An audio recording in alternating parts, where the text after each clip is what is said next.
Assalamualaikum warahmatullahi wabarakatuh. Halo sobat telusur, bertemu kembali dengan kita tim telusur.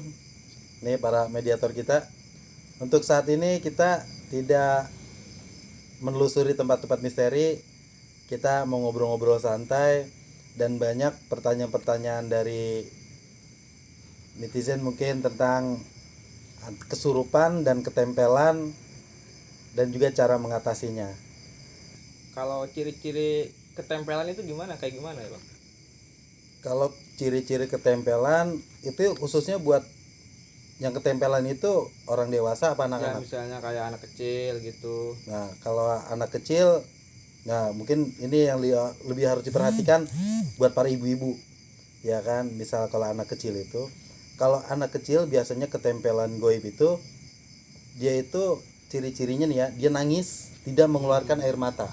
Nangis tidak keluar air mata Nah, gitu Bang. nangis tidak mengeluarkan air mata. Iya, iya. Itu. Dan juga nangisnya biasanya malam. Malam. Di atas jam 11 malam dia udah nangis, adapun dia nggak bisa tidur. Seperti itu. Ya. Kalau buat dewasa sendiri itu? Kalau dewasa itu biasanya dia badannya terasa pegal. Tuh. Nah, yang utama itu dia biasanya malas ibadah. Oh, Malas ibadah. Pengaruh ya Bang ya? Malas ibadah sama malas makan. Itu dia ngaruh. Nanti dia kalau udah malas makan itu lambung akan kena. Itu. Nah, kalau di anak kecil itu sebenarnya lebih banyak. Ciri-cirinya itu di anak kecil itu lebih banyak. Ya kan? Makanya jarang yang tahu itu ibu-ibu. Kalau di anak kecil itu dia panas berkepanjangan. Berkepanjangan seperti apa? Maksudnya bisa 3 hari 4 hari sudah dikasih obat panas tapi tetap masih lanjut. Lanjut panasnya gitu. Misalkan udah dikasih paracetamol, udah dibawa ke bidan tapi masih panas. Itu. Nah, itu kita harus antisipasi tuh ada apa gitu kan. Gitu. Nah, biarpun dia nggak panas nih, kadang-kadang kalau di dalam kamar itu dia suka nunjuk-nunjuk ataupun ngomong sendiri seolah ngobrol. Nah, di situ di dianya pun ketempelan, nah di rumahnya pun itu ada goibnya itu. Kalau itu biasanya tidak terlalu mengganggu si anak itu. Tapi kalau yang mengganggu itu biasanya anak kecil nangis ganti inti gitu. Ganti inti Bang ya. Iya, nangis ganti inti. Nah, cirinya itu tidak mengeluarkan air mata. Gitu. Adapun misalnya kalau beda, kalau orang sini menyebutnya keplinder ya.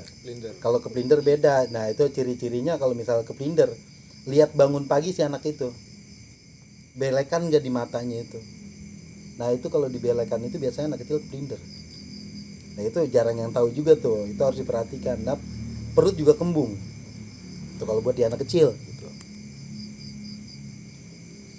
Jadi kalau buat cara mengatasi biar nggak ketempelan, biar nggak itu gimana ya kalau buat anak kecil itu Bang? Kalau buat anak kecil kalau nggak ketempelan itu dia bisa juga ketempelan dari orang tuanya.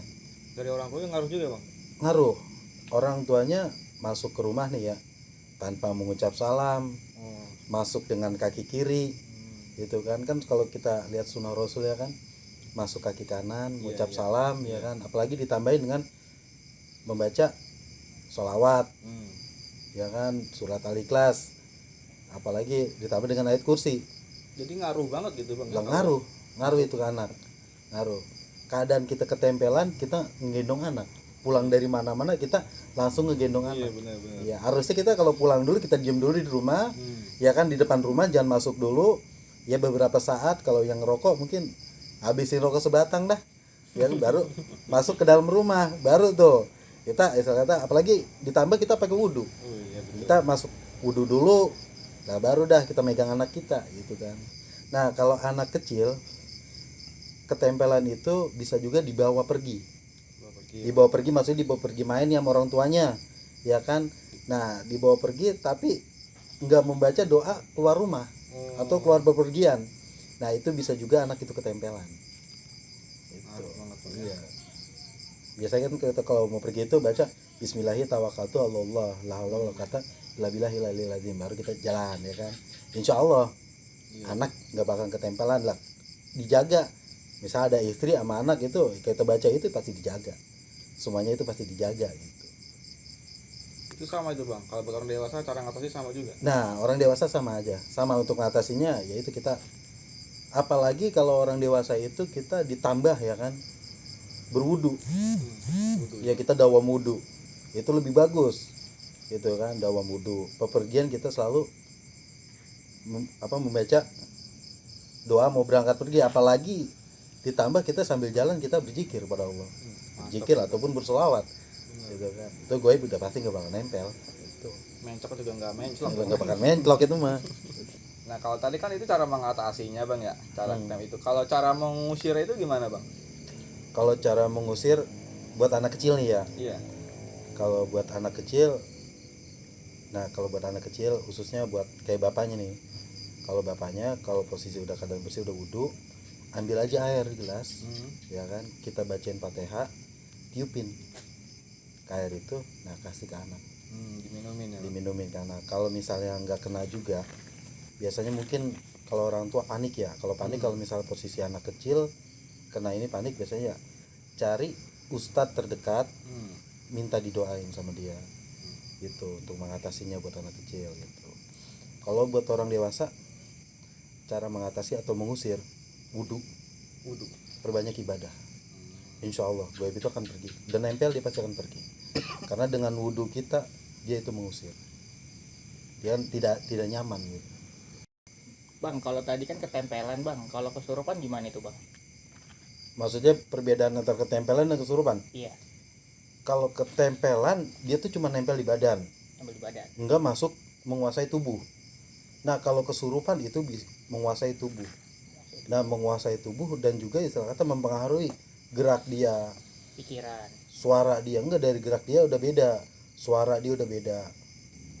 Nah untuk yang seperti kesurupan ya, misalnya kesurupan ya, dia itu menguasai badan kita, Menguasai badan. menguasai badan kita gitu, beda sama ketempelan. Dan kesurupan itu rata-rata orang yang sensitif. Nah kayak mediator ini orang yang sensitif nih, tapi kenapa di saat begini gak kesurupan, ya kan?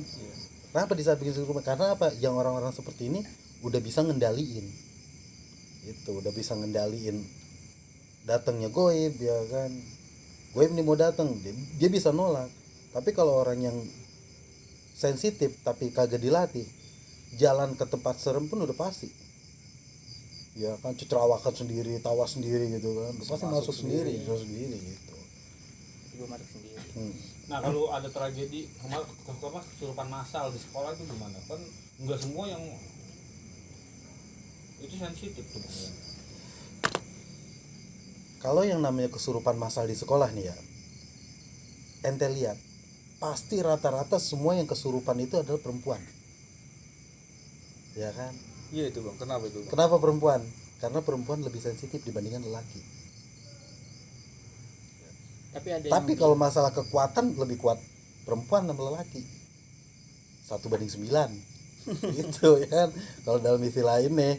Iya kan, gimana? Kalau ada yang dibilang itu iga bolong, maksudnya apa tuh bang? Kalau di sini nyebutnya iga jarang. Iga jarang. Iga jarang biasanya iganya katanya kurang satu gitu, jadi goib itu gampang masuk. Iganya kurang satu. Iya, iga kurang satu itu jadi gampang masuk tuh goib. Sebenarnya kalau kesurupan massal itu ya, kesurupan massal itu pasti di situ ada sabab-sabab tertentu. Di sekolahan itu, dulunya itu sekolah bekas apa, ya kan, joroknya sekolahan itu kayak gimana.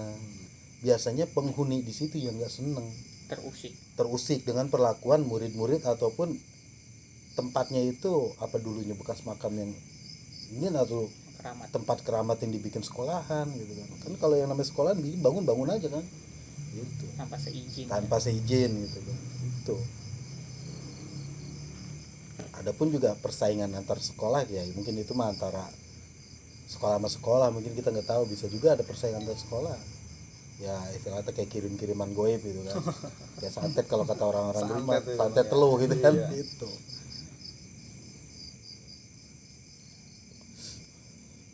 Kalau kayak kita mah maksudnya ya sering nelusur begitu, bagi kita mah hal biasa seperti itu, tapi kalau bagi dia beda. Iya, kalau kesurupan gitu kan, kalau kita udah biasa. Pendapat orang berbeda-beda ya. Iya, pendapat orang beda-beda gitu.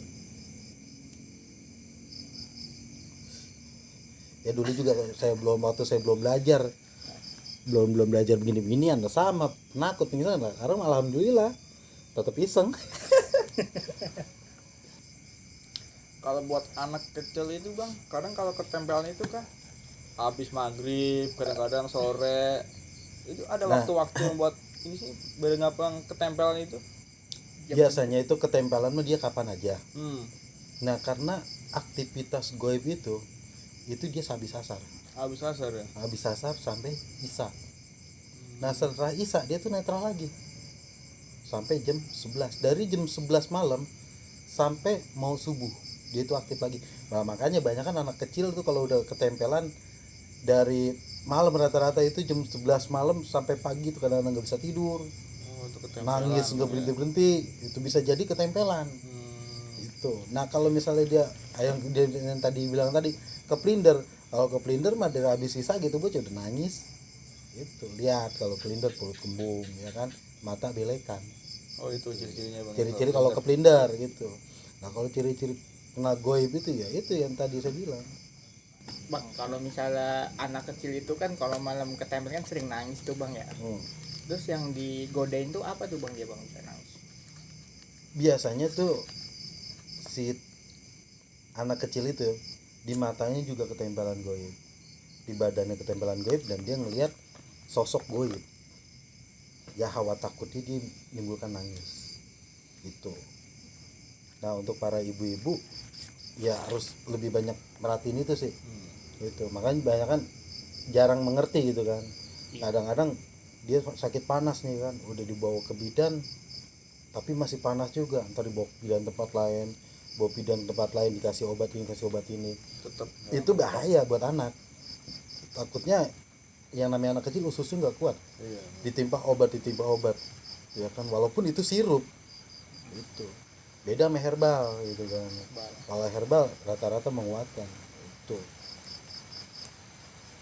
Jadi istilah katanya non medis gitu.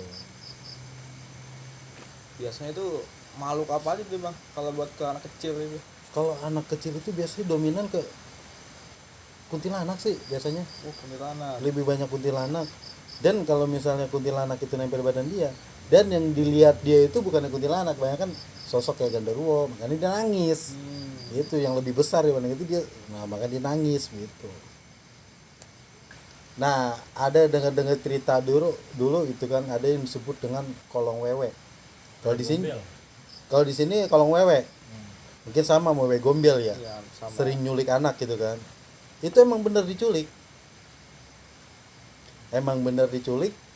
Nah biasanya itu dia bukannya diculik, anak itu dibikin keder, dimasukin ke suatu tempat, ditutupin lah sama goib, biar yang nyariin ini, yang matanya istilah kata mata awam gitu, itu nggak bisa ngelihat gitu.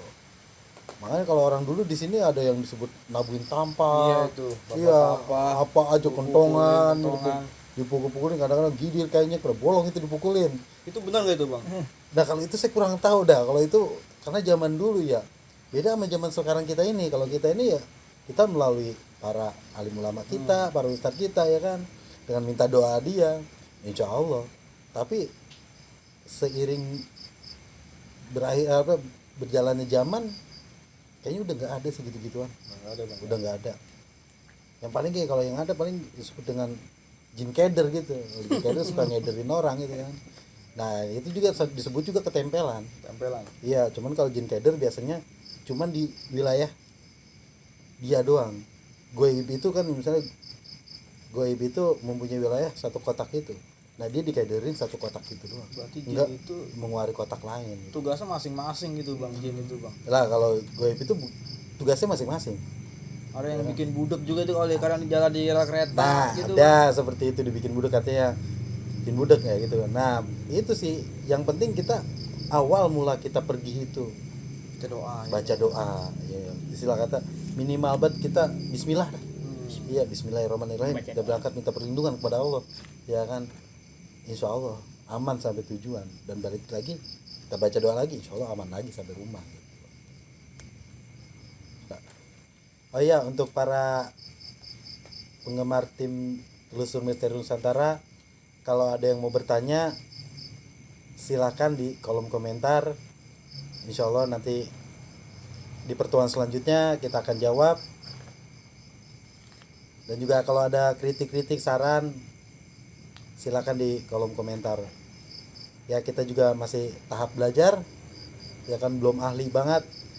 Maaf kalau emang kita di saat telusur ataupun di saat ngobrol kita begini ada salah-salah kata ya. Mohon dimaafkan. Mohon dimaafkan gitu. Ya. Dan juga untuk yang mau tempatnya dieksplor, kalau ada tempat-tempat yang sekira kita bisa eksplor, boleh diajuin di kolom komentar gitu ya. Terus Iya. ya wilayah Menguak misteri. menguak misteri untuk wilayah mana aja sih. Insya Allah kita kuak, kita cari kebenarannya ada apa di situ. Ya udah, cukup itu aja dari kami. Oh iya, kita belum perkenalan nih.